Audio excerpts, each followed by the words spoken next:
நண்பர்களுக்கு வணக்கம். ஒன்னில் சரணடைகிறேன். பகுதி 38. இனிமையான காதல் கீதங்களும் அழகான காற்றும் முகத்தில் மோத இதற்கு மேல் தாங்காது என்று இருக்கையின் பின்புறமாக சாய்ந்து அமர்ந்து விட்டாள் நீரஜா. அவன் புறம் சாய்ந்து விடக்கூடாது என்று உறுதியோடு தூங்கிவிட அதற்கு மேல் அவள் உடல் அவள் சொல் கேட்குமா என்ன? வண்டியில் சிறிது அசைவுகளிலும் குழுக்களிலும் அவன் தோல் சேர்ந்தாள் அவள். அதை எதிர்பார்த்து காத்திருந்தவன் அவளுக்கு வாகாக சரிந்து அமர்ந்தான். அவளையும் அறியாமல் அவன் அருகாமையில் அமைதியாக உலகை மறந்தாள். சிறிது நேரத்திற்கு பிறகு இவர்களை முன்கண்ணாடி வழியாக கண்ட கதிர், என்ன பிரதர், கணக்கை எழுப்பி ஓரமா சாய சொல்லவா என்று கேலியாக கூற அவன் இதழ்களிலும் மென்னகை தோன்றினாலும், ரோட்டை பார்த்து வண்டியை ஓட்டுறா என்றான் குரலில் கடுமை காட்டி. என்ன பண்ணுறது, அக்கம் பக்கம் கண்ணு பார்க்குதே. குதிரைக்கு போடுற மாதிரி கண்ணு பட்டை போட்டு விடவா? நான் வீட்டில் சொல்லிடுவேன், கொன்னுடுவேன். அண்ணன் தம்பி என்றாலே ஒருவரை பற்றி மற்றவர்கள் அறிந்ததே. இதில் இவர்கள் இரட்டையர் வேறு. சொல்லவும் வேண்டுமா? ஒருவரை ஒருவர் நன்கு அறிவர் இருவரும். இவர்களுக்குள் ரகசியங்கள் இருக்கும். அதை பெற்றோரிடம் கூற வெளிப்படுத்திவிட மாட்டார்கள். இருவருக்குமே ஒருவர் மற்றவர் நிழல் போன்றவர்கள். மேலும் அந்த பயணம் சுகமாக ஊர் எல்லையை தொட்டதுமே முதலில் நீரஜாவை மென்மையாக எழுப்பிவிட்டான் ஆதவ்.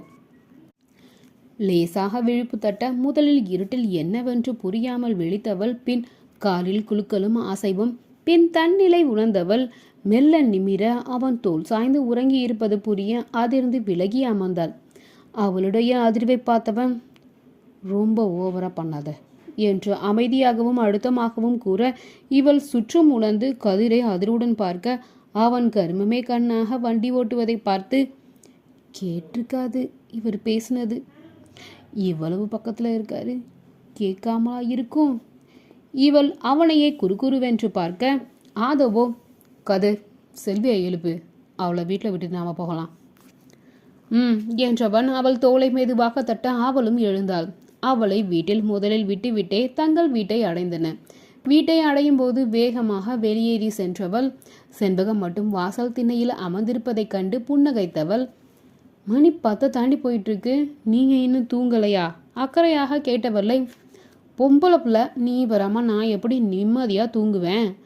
அவருடைய பாசத்தில் நெகிழ்ந்தவள், தன்னையும் கவனிக்க ஆள் இருக்கிறதே என்று இதயத்தில் இதம் பரவ, உங்கள் புது பொண்ணை பத்திரமா கொண்டு வந்து ஒப்படைச்சிட்டோம், உள்ளே போட்டு பூட்டி வச்சுக்குங்க என்று அழுத்தமாக கூறியவாறு அதை உள்ளே செல்ல பின்வந்த கதிரோ, ஆமாம் ஆமாம், இல்லைனா காக்கா தூக்கிட்டு போயிடும் என்று புன்னகையோடு கூறிவிட்டு சென்றான். இவள் அதிர, அவங்க கிடக்குறாங்க, அவங்களுக்கு என்ன தெரியும், நீ போய் பாடுறா என்று செண்பகம் கூறிவிட்டு இருவரும் உள்ளே நுழைந்தனர். அவளும் தலையசைத்து விட்டு தன் அறை நோக்கி சென்றாள். படுக்கையில் விழுந்தவளுக்கு பல எண்ண ஓட்டங்கள். தலையணையில் சரிந்தவளுக்கு அவன் மார்பில் சாய்ந்ததை நினைவில் வர அந்த இதம் இதில் இல்லை என்று மனம் ஏங்க, வெக்கங்கெட்ட மனசு இப்படி அலையுது. அவரை பற்றி தெரிஞ்சிருந்தும் தான் அங்கு வராமல் செல்ல மாட்டேன் என்று வீம்பில் அமர்ந்து இருக்கிறார். எத்தனை காலம் அப்படி இங்கு இருக்க முடியும்? அவர் வேலைகளை விட்டுவிட்டு நம்ம பார்ப்போமே. எக்காரணம் கொண்டும் இந்த உறவுகளை, அன்பார்ந்த மனிதர்களை இழந்துவிடக்கூடாது என்று உறுதியாக அவள் நினைத்து கொள்ள தூக்கம் கண்களை தழுவியது.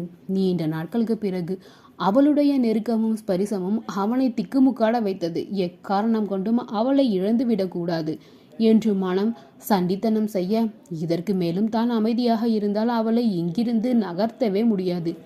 இனி அதிரடியில் களமிறங்க வேண்டியதுதான் என எண்ணிக்கொண்டான். இருவரின் எண்ணங்களும் எதிர்புறமாக இருக்க இதில் வெல்லப்போவது யார்? விலக நினைக்கும் அவளா, நெருங்க நினைக்கும் அவன்? நாமும் பயணித்து தெரிந்து கொள்வோமே. பாட்டியிடம் அமர்ந்து நேற்று பார்த்தவற்றை எல்லாம் கூறிக்கொண்டு இருந்தாள் நீரஜா.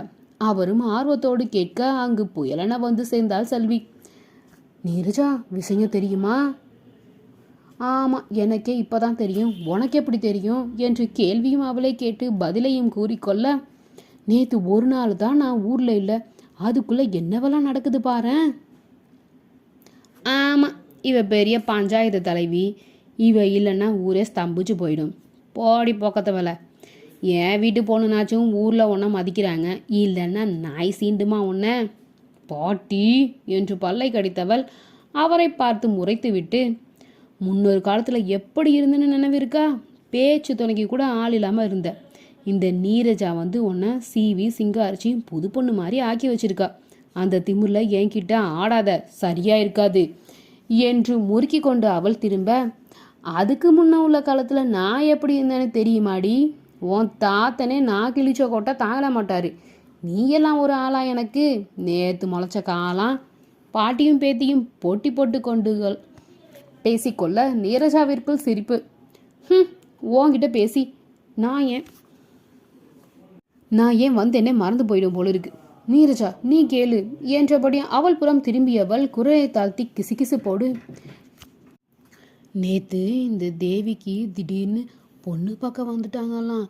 அவங்க வந்ததோடு இல்லாமல் பொண்ணை பிடிச்சி போய் நாள் குறிச்சிட்டே போயிட்டாங்களாம். இன்னும் 2 மாசத்துல கல்யாணமா. பாரு, ஒரு நாள் நம்ம இல்லாமல் ஊரே மாறிடுது. ஏண்டே, இதில் ஆச்சரியப்பட என்ன இருக்கு? உன் வயசுல எல்லாம் உன் அம்மாவுக்கு நீ கையில் இருந்த. இதுவே லேட்டு. உன்னை இன்னும் வீட்டில் உட்கார வச்சுட்டு இருக்கா உன் ஆத்தாக்காரி. வரட்டும், உன்னை முதல்ல துரத்துறதுக்கு வழி பார்க்க சொல்கிறேன். மீண்டும் பாட்டியை முறைத்தவள், பாட்டி, நான் ஏன் வீட்டில் இருக்கிறதுல உனக்கு என்ன பிரச்சனை? ஆமாம், எனக்கு தான் பிரச்சனை. யாரும் ராஜத்தோட பேத்தி விளையாவாமல் வீட்டில் உட்கார வச்சுருக்காங்கன்னு ஊரில் உள்ள பயலுக சொன்னால் ஏன் முகத்தை எங்கே வச்சுக்கிறது? உனக்கு எங்கே வசதியோ அங்கே வச்சுக்க. இருவரும் போட்டி போட்டு வாயாட. இப்போவே இப்படின்னா செல்வியின் வயதில் பாட்டி என்ன போட்டிருப்பாங்க என்று தோன்றியது நீரஜாவிற்கு. மதிய சாப்பாட்டிற்கு பிறகு அனைவரும் ஓய்வெடுக்க நீரஜா தனிமையில் மரநிழலில் காத்தாட கொல்லைப்புறம் அமர்ந்திருந்தாள். அங்கு வந்து சேர்ந்தான் ஆதவ்.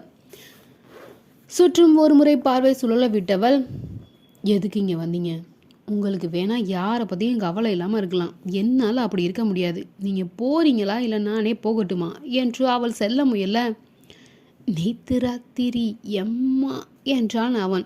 புரியாமல் குழப்பத்தோடு அவனை முறைத்தபடி அவள் நிற்க, தோல் சாஞ்சு அவ்வளவு நேரம் தூங்கிட்டு வந்தப்ப யாரும் எதுவும் சொல்லலையா? கிண்டலோடு அவன் கூற, வேறு புறமாக திரும்பியவள், எனக்கு தெரியாது என்றாள். தெரிஞ்சோ தெரியாமலோ ஆண்டவனே நமக்கு முடிச்சு போட்டுட்டார் போல. அதுதான் நீ எங்கே ஓடினாலும் என்கிட்ட வர மாதிரி ரூட் போட்டு வச்சிருக்காரு, பாத்தியா? அவள் அமைதியாக நிற்க, நமக்கு பிறக்கும் போதே முடிச்சு போட்டுட்டார் பாரு. பேரு கூட நீரஜா. நீரஜானா என்ன? தாமரை. நான் ஆதவன். தாமரையோட ஃபுல் லவ்வும் ஆதவனுக்கு தானே.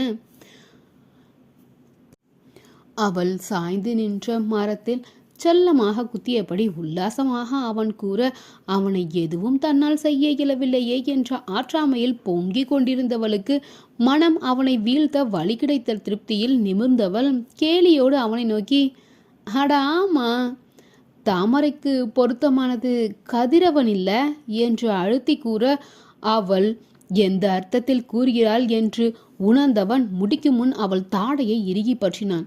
இதுவரை இருந்த இளம் நகை மறைந்து கடுமைக்கு மாறி இருந்தான். விளையாட்டுக்கு பேசுற மாதிரி கண்டதையும் பேசினேன்னு வை, கொன்னுடுவேன் என்றான் சீற்றத்தோடு.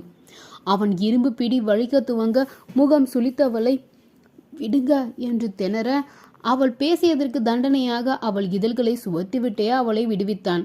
அவனை தள்ளிவிட்டு அவள் வேகமாக விலக அந்த முத்த சூட்டில் அவன் உள்ளம் உருகியது.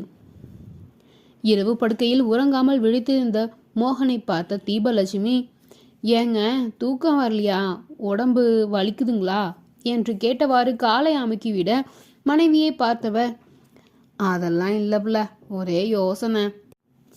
என்னதுங்க? இந்த சேகரோட பொண்ணுக்கு பாரு, திடீர்னு நிச்சயமே முடிச்சிட்டு 3 மாசத்துல கல்யாணம் வச்சிருக்கேன், உதவி பண்ணுங்கிறான். யார்? அந்த தேவி பிள்ளைய தானே சொல்கிறீங்க? ஆமாம் ஆமாம், நானும் தான் கேள்விப்பட்டேன். என்னடி இப்படி சாதாரணமாக சொல்கிறவ? நம்ம புள்ள கூட தானே அதுவும் சுற்றிட்டு இருந்தது. அவன் பொண்ணுக்கு மாப்பிள்ளையே முடிவு பண்ணிட்டான்.